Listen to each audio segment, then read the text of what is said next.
Many times people will say, where is the church meeting the poor? Our Holy Father Pope Francis reminds us that serving the poor needs to be and must be a central part of our ministry.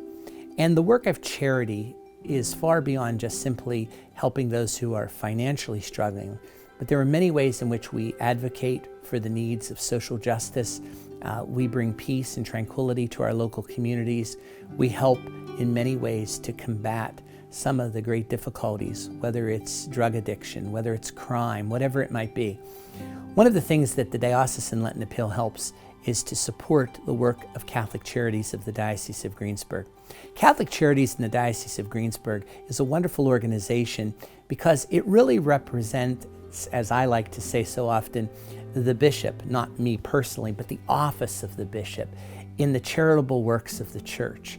And in the Diocese of Greensburg, our Catholic Charities is so uniquely integrated into the mission of the local church in our 4 counties of the diocese.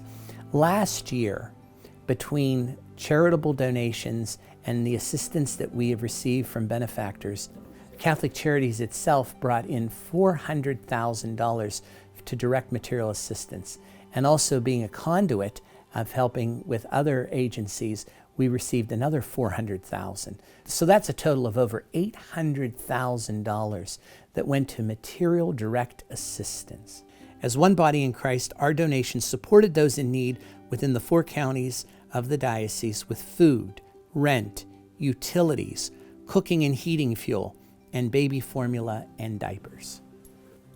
So I would ask you to prayerfully consider making a donation to this year's Diocesan Lenten Appeal. As you see, this is an important ministry that is supported through your benevolent and generous contributions.